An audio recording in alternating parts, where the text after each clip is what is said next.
Welcome to the On the Move podcast. But he's a good buck. Speechless. I'm tickled. I am tickled. I can't believe it. This was just awesome. Rooster! This is what it's about.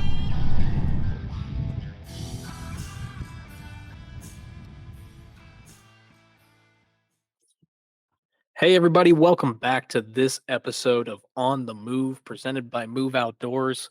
I hope you like our intro. This is our second podcast with that intro. It's here to stay. I think it's pretty awesome. If you guys haven't seen the video version of it, go ahead and check out our YouTube channel. All these podcasts are posted on the YouTube channel as well. You can see the video of myself and Tyler and Ryan and whoever our guest is. And we have the video intro up there. So if you're interested in seeing what everything in the background is that you can hear but can't quite discern what it is, go check out our YouTube channel, Move Outdoors. It's been a little while since season ended, so we are in prime postseason time frame right now. We're recording this. It is February 1st, 2024, and it is a perfect time for shed hunting, scouting, getting the bow tuned up, just getting yourself better for next season, determining where you're going to hunt. So this podcast today is all about postseason strategy and what we're doing to be better for next season and have next season be our best season yet, as well as some loose plans for next fall. So, as we typically do, we're going to start off with a little roundtable discussion of what everybody's been up to in the outdoors over the last little bit since we've recorded. And I'm going to start off here. So, we last recorded actually prior to New Year's. Actually, prior to Christmas is when we did our last recording. So it's been a little while since we've recorded.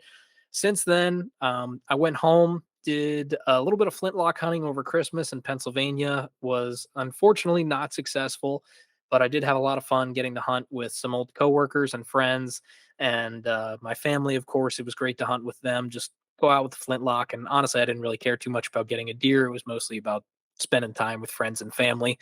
And came back to Iowa right before New Year's Day, partially to avoid the traffic and partially because the pup had an ear infection. So she had a vet checkup for that.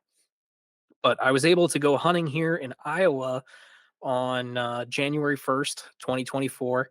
And I've already filled a tag in 2024. If you haven't seen it yet on our YouTube channel, I was able to shoot my first ever deer with a muzzleloader. Things were interesting. I'll put it that way. I snuck into a piece of public and had a small forky 6 point, something along those lines, just a real small year and a half old buck. Chase a pretty decent sized group of does to me and ended up taking one of the does. I unfortunately had to put a second shot in her. The bullet just didn't perform the way I wanted to on the first shot. It basically exploded on impact and created a massive hole, but no penetration at all. So I had to basically chase her down and put another shot in her because I felt so bad about it. And obviously, you don't want a suffering animal out there. So I wanted to end her pain as quick as possible. Um, but that was my first tag filled of 2024 and the last deer tag I had in Iowa. Um, I guess that's not true. I had one. I had a doe tag for a different county left, and then I had a couple in-town hunt tags, which I did go out twice to try and fill those to get some meat because I had a coworker who said he'd take a doe, but wasn't able to fill a tag. But it was still nice to get out. Season's been over here in Iowa for a little bit, so I've been doing some shed hunting unsuccessfully, mostly scouting at this point. My trail cameras are telling me that about 95% of the bucks are still holding both sides in this area, so I'm a little early. But it's that time of year. Get out, scout, and have a good time in the woods. But that's what I've been up to. I'm going to transfer it over to Ryan now, hear what he's been up to since we last recorded, which was, again, before Christmas.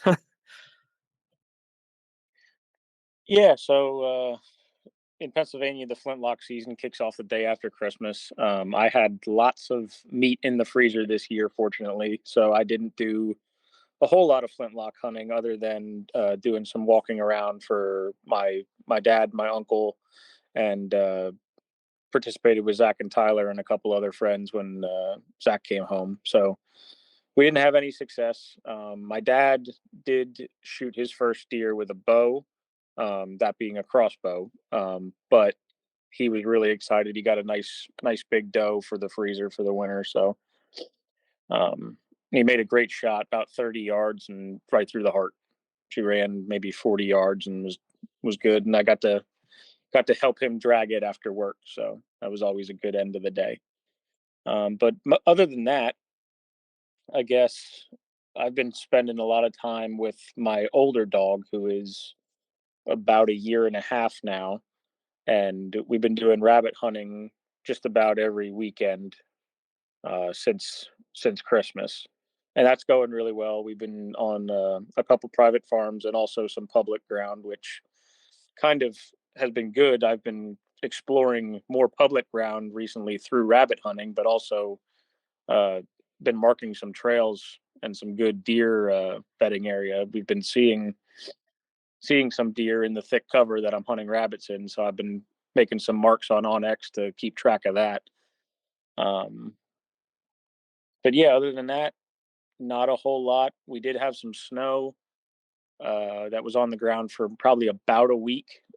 We did get one weekend in where I was able to walk around. I went to a piece of public about 45 minutes from my house and grabbed a camera that had been out for a long time, and also got a lot of walking in, probably 5-6 miles that day, and got a lot of good sign, a lot of good area for deer digging for acorns, transition zones where the deer are traveling off the ridges and back up the ridges. So it was a productive couple-mile walk. But yeah, so things are going good. Looking forward to changing some cameras around. Usually in March, I start transitioning to traditional turkey areas that I've had success with. Catching some trail camera activity in March and April of flocks moving through and flocks breaking up. So looking forward to that too. Not to derail it at all, but one of my cameras today actually picked up a longbeard walking past it with an absolute rope, Oh which yeah, I'm real excited. I was leaving one of the farms I hunt near my house, and it was probably 3 weeks ago because it was still during flintlock season, and there was a gobbler standing on one of the neighbors' trucks, on the bed of the truck, on like a hard tonneau cover. So Nice. I don't know if he became a chicken during the winter or not, but it was definitely a wild bird just standing on the neighbor's truck. He's like, I don't know what's going on, man, but this guy keeps giving me corn and I love it. Yeah, basically corn and chicken feed. But yeah, so I'm sure he'll be around in a couple months. Yeah. Yeah, probably, especially if there's still chicken feed out there. Well, we don't want to hunt over bait. No, But I definitely not. know Definitely not. That's funny. Tyler, what about you? What have you been up to? Not too much. Like you guys talked, we got together and did some drives in the Christmas time. Uh, since then, not much exclusively in the outdoors. I did pick up a new Tacticam 6.0, so I'm hoping to add that to the arsenal this year. I'm gonna probably get a stabilizer mount for that and hopefully get some footage this year. Um, Speaking of my bow, I do have to take that to a bow shop. Um, I need to get my peep fixed. I've been running into issues for over a year now. I've just been dealing with it. But it's out of time. Um, from my understanding, it was a new bow when I bought it. So over time, the string can stretch a little bit, and that may have put the peep out of time. So it's always something A, I'm thinking about, and B, if I don't fix it before I draw, it is impairing my vision. So it not only is it affecting my shot physically, it's also making me doubt my shots. So that's an issue I've been running into, and I just have had a lot of issues with getting that done, it seems. So I'm trying to try and push myself to get that in the bow shop. The bow shop that I usually use is not great turnaround, so I'm hoping to get that in here soon so we can get practicing for tack, which we will, I guess, figure out where we're going this year pretty soon. Yeah, really soon. Signups are actually there's mock sign up on Saturday already. Um, so yeah, it's coming up really, really fast. We really got to get that nailed down where we're going. But you definitely got to get that fixed before TAC. I remember you dealing with that at TAC last year. It's a shame. Um, it's a shame I'm so far away. Otherwise, I'd say just bring it on over and I'll have it fixed for you. But it'd be just put it in a box, ship it halfway across the country, and I'll ship it back in a week. Still might Might be be better faster than than their that shop. turnaround. Yeah. Just saying. Well, how long was it for you to get your arrows? Like 3 weeks just for them to get you a dozen arrows or 2 dozen arrows? Yeah, it was a dozen arrows and it was almost a month. Oh my goodness. It's like my string saga going on right now with my bow. Took me a month and a half to get my strings, and then there's a issue with the one cable, so now the guy's sending me a new cable next week. So had a kind of useless bow for the last month and a half. Yeah. Yeah, late season. By late season, I hadn't touched my bow in weeks at the very least. So I haven't shot that thing in a minute. So I'm trying to get that fixed and then start hitting the target a little bit harder. Yeah, I know. Unfortunately, you got really wrapped up in work this fall and weren't able to hunt as much as I'm sure you wanted to, which is a shame. But you know, life just gets in the way sometimes. Yeah, yeah. There's always next year, so I keep telling myself. Absolutely.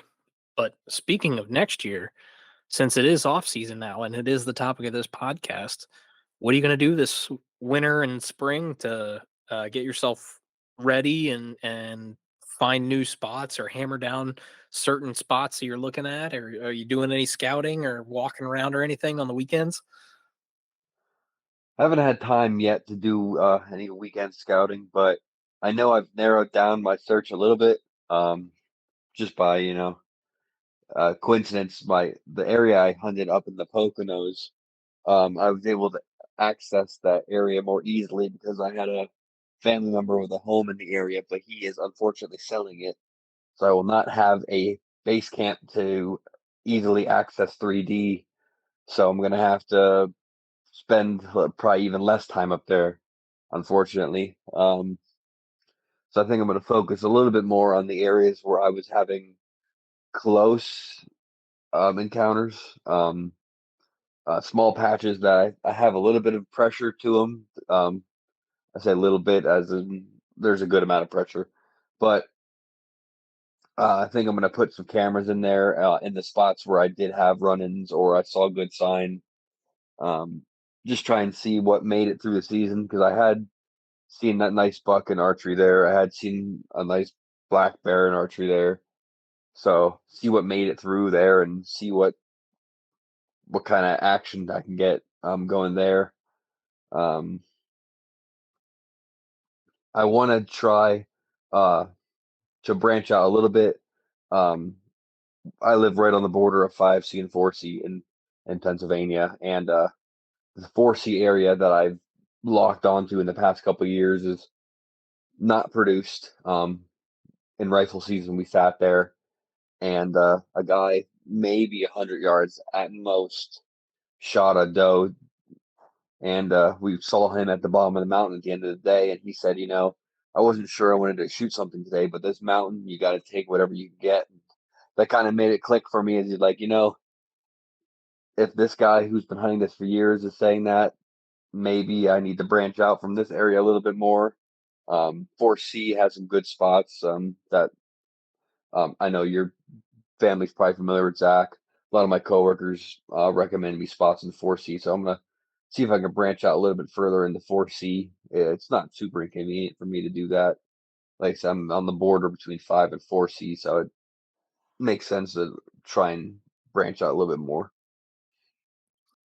But so that's what we went off on quite a tangent there. But that's what Tyler's up to this off season, and how he's going to get better. Ryan, what about you? Are you taking advantage of anything? What are you like? What's your goal, I guess, for the 2024 off season before hunting season starts? Like, what do you want to get better at? What do you want to narrow down? And how are you going to do it? I didn't shoot my bow as much this past year as I had been before.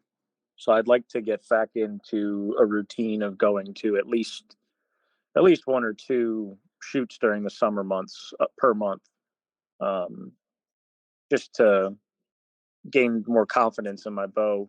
Um, I didn't hunt a lot with a bow this past year. I plan to hunt more this coming year, but that kind of had to do with my personal goals. I really wanted to shoot a buck at my deer camp this year, so I kind of held off during archery. Passed quite a few nice bucks on the couple days that I did hunt, but I probably only hunted half a dozen days during the Pennsylvania archery season. So I'd really like to get out more during this archery season, especially after having a good summer of prep, hopefully. And then one of my goals is to at least spend a day or two on the big mountain public ground that we were kind of talking about earlier. So that's kind of what I'm looking forward to. I also want to get more proficient in the off season, even though it gets a little bit expensive in this realm with the slug guns that we use on some of the farms that I hunt. And we always sight them in, but we don't really know what they do past 100 yards. They might go right, they might go left, they might drop 4 feet. We don't really know. But at 50, they're dead on, but you seem to miss deer once it gets past 75. So we'd really like to, me and my uncle being, we'd really like to sight in and practice at like specific ranges. What does it do at 75? What does it do at 100? What does it do at 125? Okay, if it's just going all over the place at 125, okay, our back it back to 100, maybe that is our new real max. Because some of these bullets and some of these guns are advertised. Oh, you can shoot 3-inch groups with a slug gun out to 200 yards. Well, one, energy is low to begin with once you get to 200 yards. But two, we really have no idea what our bullet's doing at that distance. So that is really what we want to do this summer. Um, and then looking forward long term into next winter, it's always good if you can practice with a flintlock for Pennsylvania. So I'd like to practice more with my flintlock to hopefully hit a deer when my gun goes off instead of miss 8 times out of 10. So that's kind of my overall goals. Just practice more with the weapons that are the hardest, because the Yep. rifles are kind of a gimme at this point. With how much you shoot your rifle, yeah, absolutely. Right. But you're acting like you don't kill stuff with the flintlock. You've killed more deer with the flintlock than anybody else I know. I have, but they're mostly, I'm hunting them like I hunt with a bow. That's true. So I think my farthest shot with a flintlock has been about 35 yards. So I sight in when I do shoot a couple times a year at 50. But I'd really like to get more proficient shooting off of a shooting stick or shooting leaning against a tree, more real life scenarios to kind of get over that flinching and be more confident in the woods. That's fair. Yeah, I get that. I I mean, get that. I've shot I think four deer with a flintlock, all doe. But I think even the closest shot I might have had was probably like 12 yards. So I'm really hunting them almost like I'm hunting with a bow. That's fair. Yeah, so I understand why you'd want to practice more with that. I'm really interested in the slug gun thing that you're doing though. So, are you going to be testing different slugs out of this, or you already know what slug you want to use? You're just going to snag a bunch of those off the shelf, take it out, and do some shooting, or So what's the plan here? Are I you going to was upgrade the able. scope too, or no? So I've got two. Well, there's a combination of slug guns that we use. Actually, we actually use one smoothbore shotgun with the old fashioned rifled slugs. Um, and I know, I mean, that's basically more of a point and shoot 50-yard gun. We don't need to do any testing on that really. But the two rifled slug guns I have a 12 and a 20. They're both Mossberg pumps with the old Cabela's Slugger scopes on them. So not a bad scope, but not an expensive scope either. Not looking to upgrade at this point, but not opposed to it either if uh, something would happen. And then my uncle has actually two bolt action slug guns. He has the Savage 220 20 gauge slug gun and a Browning. Um, I think it's X bolt, not A bolt. One of the two, but it's a 12 gauge bolt action slug gun. So we will be doing testing on 4 different guns.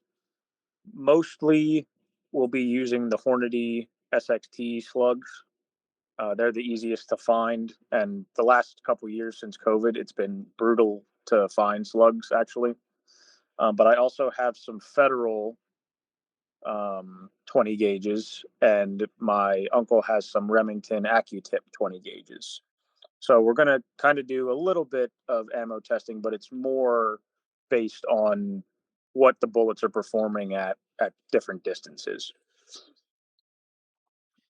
But yeah, so That's we can definitely incorporate the bullet type or the manufacturer into the discussion. But mostly the ballistics off the box on most of those bullets are very similar. So it'll be interesting to see how they fly. that'll be interesting. You should you should turn that into a video that for the channel. That would I feel like that would do pretty good. There's probably a lot of people out there who are really curious about different slug ammo and kind of what slugs do at distance. I know there's a lot of states that are, you know, shotgun only. Yeah, Iowa here just started allowing straight wall cartridges a couple years ago, from my understanding. So there's a lot of people here that still use slug guns and buckshot during the shotgun seasons. So I think that would do pretty good as a video. I think there'd be a lot of people interested in the results from that testing. yeah, and I think it's it's something that a lot of people have to deal with. And I know I've killed deer at 125 yards with a 20 gauge slug gun, and I've also missed deer standing broadside at 40 yards with a 20 gauge slug gun, and I have no reason. No idea how. I have no idea how, but I know that it doesn't happen with a rifle. Yeah. So something something is happening. Either that or the bullets are not consistent, but that's what we're going to be finding out. So we're not going to just be shooting 3 shots and saying it's on at 50. We're going to do some extensive testing at different distances. So looking forward to it. Yeah. Yeah, that sounds really interesting. I like that idea. I will say one thing that it seems that the three of us all have in common for this off season is shoot our bows more. Um, Similar to you guys, last year I went into TAC feeling the least confident I ever had for a TAC event. Came back from TAC, kept shooting the bow, and just never shot it enough to really, really feel proficient. Don't get me wrong, going into my elk hunt, I was proficient enough that I felt perfectly fine taking probably an 80, 85 yard shot. Same with my mule deer hunt. So I was proficient enough for that, but my groups weren't as tight as they were in years past. Years past, Ryan can attest to this because he's done a lot of shooting with me, especially at distance.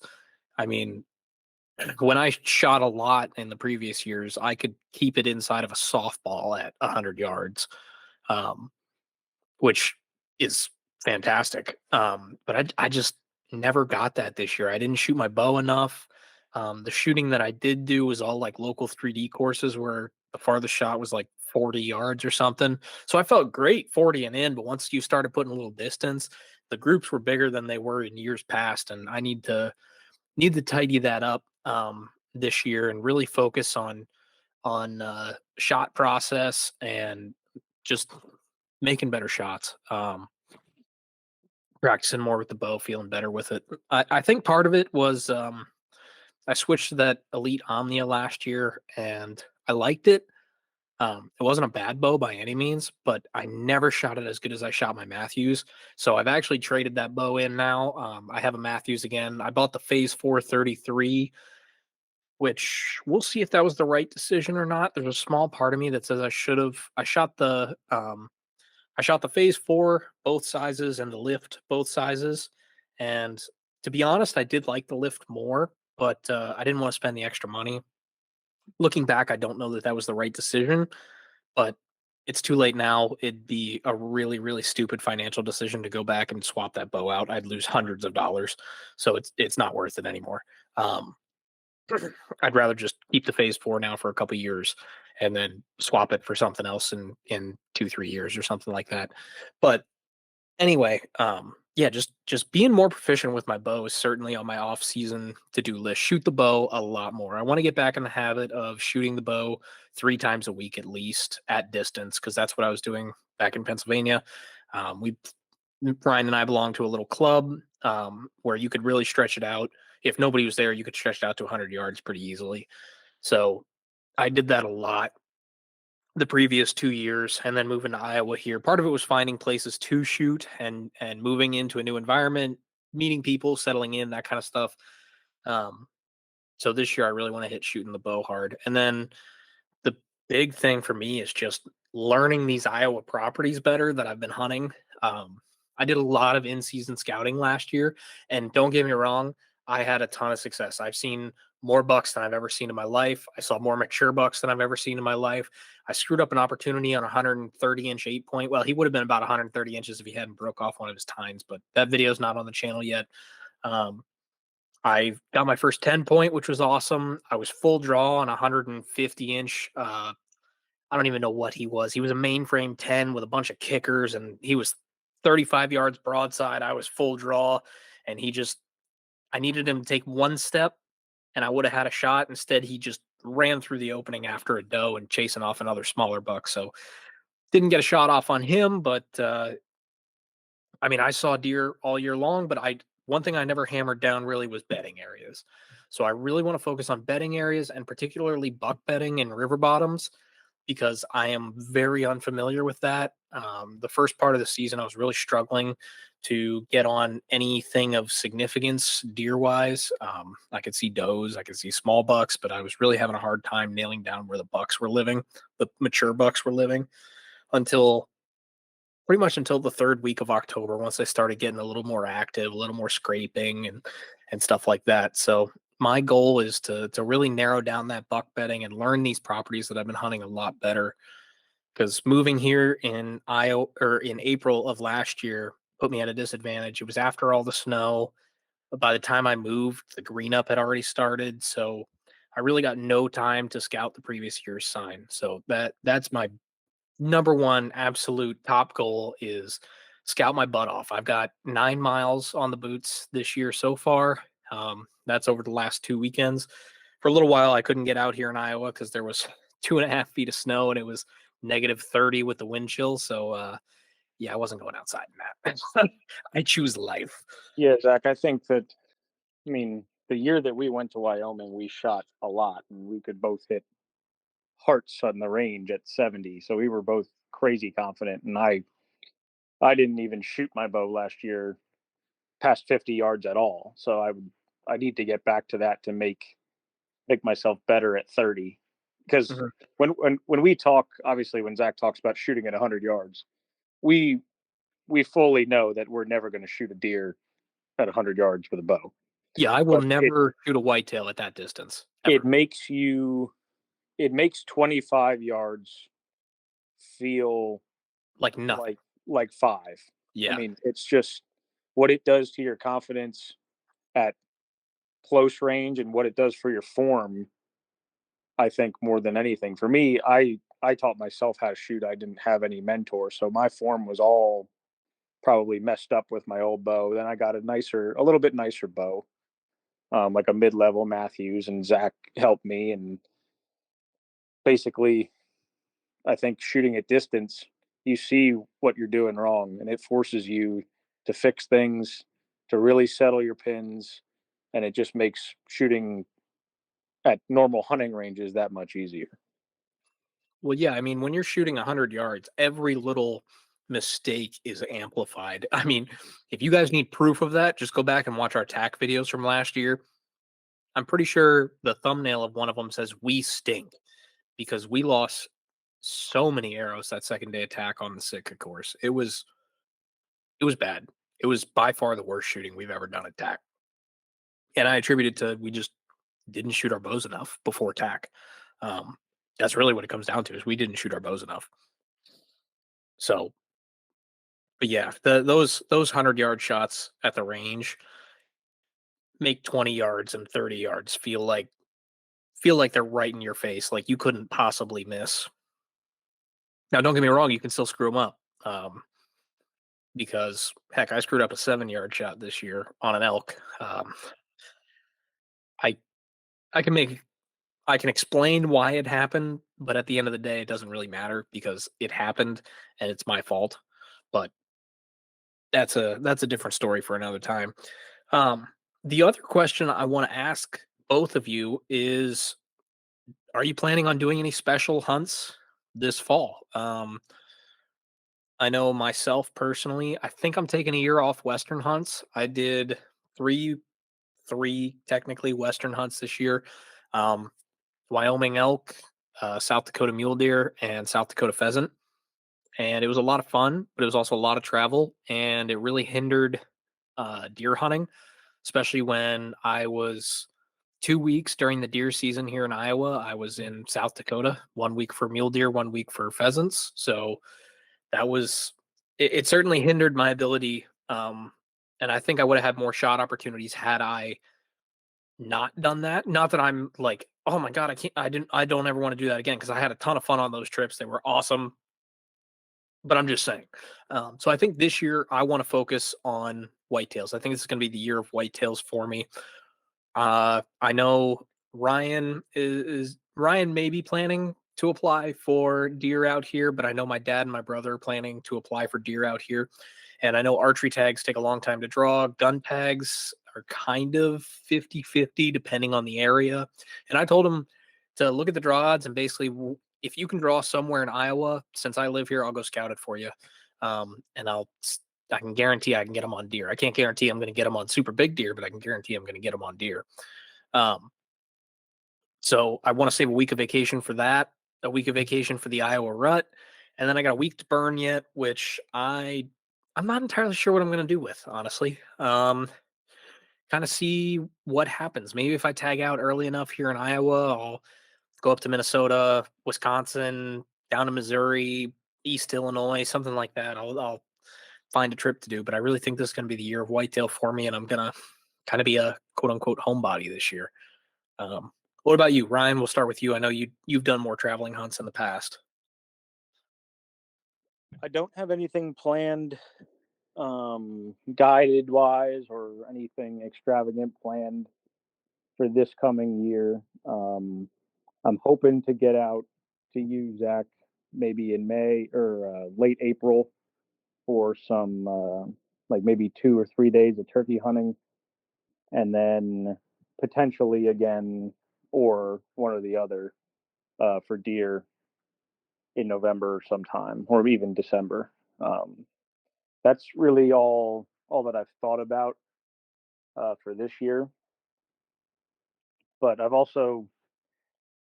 still flirted with the idea of taking 1 or 2 days, maybe like a Thursday, Friday, or a Friday, Saturday to go back and hunt Sika deer down in Maryland. So that's not out of the question, and it's not a crazy expensive trip even to do it guided for a day or two. So that's in the back of my mind, but again, nothing planned. And then I've also I've also been seeing some guys the Pennsylvania snowshoe hare season was a couple weeks ago, and some guy I saw on Facebook in different groups and everything that guys had their beagles upstate in Pennsylvania or even in New York and the northern states, um, taking their beagles up and running snowshoe hare. So I wouldn't mind trying that too, but that's a little bit more involved. I would have to either get some intel from some guys I know or even do some scouting to try to find them because I'm not going to drive 3 hours to hunt rabbits without knowing what I'm doing. Yeah, I don't blame you on that one. That's not quite like like whitetails where you can kind of look at some aerial maps and some topo maps and kind of get an idea of roughly where they're going to be on a property. That's totally different ball game on that. Right. And I know I could go somewhere and find cottontails upstate somewhere or in New York or whatever, but that's not why I would drive 4 hours because I can drive 20 minutes or 30 minutes and go to all kinds of different game lands around here and shoot the same rabbit. That wouldn't be the point for me, at least. Yeah, I totally understand that. Totally understand that. Tyler, what about you? Are you looking at doing any travel hunts this year or any hunts you haven't done previously?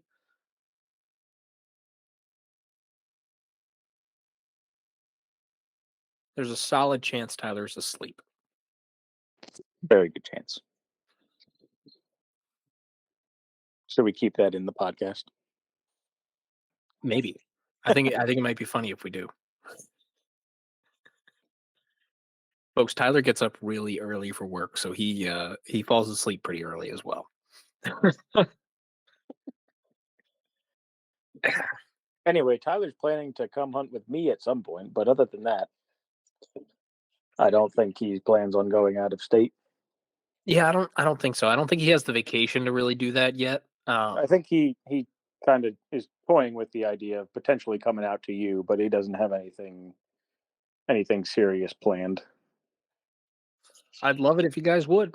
I'd absolutely love it. He should come out here for turkeys with you. I mean, heck, they're like rats out here. They're everywhere.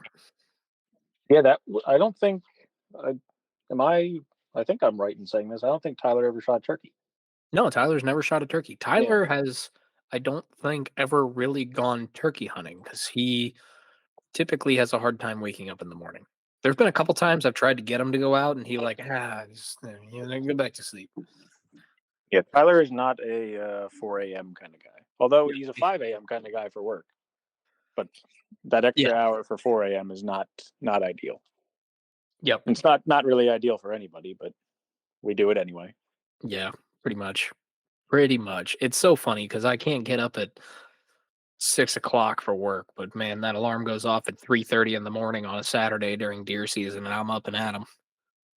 3:30. Well, it depends on where I'm hunting. Some of my hunting spots here in Iowa are an hour and a half away, so Yeah, that makes sense. Yeah.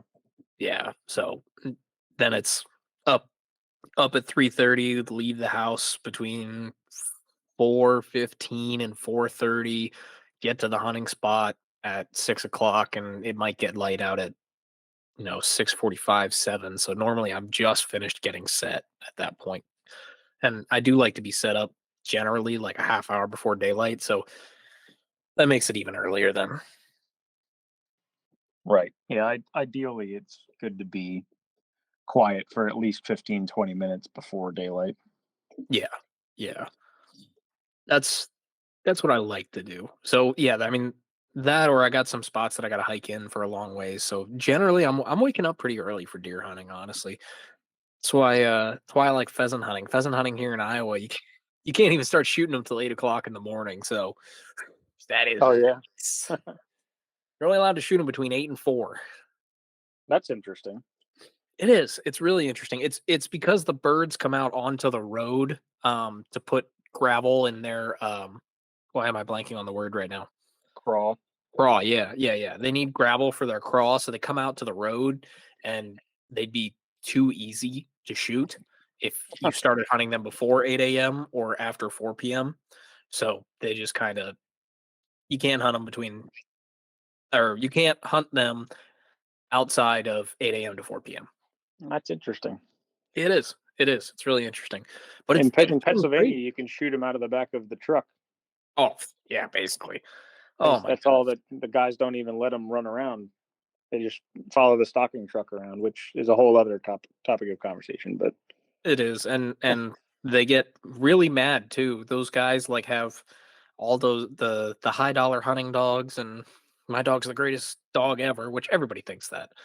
Um, but they get so mad then when somebody without a dog shoots a bird. which I don't quite understand because, like, I also don't understand the point in following the truck around because you can only shoot 2 a day. Yeah, I won't even hunt on days that they're stocking because, well, days I know that they're stocking. Normally they give you a window. I used to work with a guy who knew somebody who worked for the PGC, so he would get the actual like this is the day they're gonna do it, not the window. And I just wouldn't go that day because all it takes is one guy seeing that stocking truck. Then he calls his buddy, who calls his buddy, who calls his buddy, who calls his buddy. And then all of a sudden the game lands is packed and everybody's like, oh, look at that. The stocking truck just let 30 pheasants loose in the south end of this field. Okay, let's all go push it at the same time. What? Right. What's the point? Yeah, like that's go do a game farm if you want to do that. At least at the game farm, they have the courtesy to hide the birds for you first.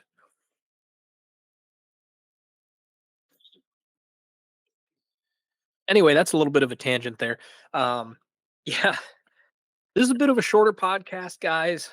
Just kind of going over what we want to do this off season, and you're gonna have to give us a shout uh, as far as what total archery challenge you think we should go to. Right now, we're looking at 4 potential ones. I might be doing 2 potentially, um, but we're looking at 4 different ones right now. We got our eye on Southeast, which is beginning of May. They haven't released the venue yet.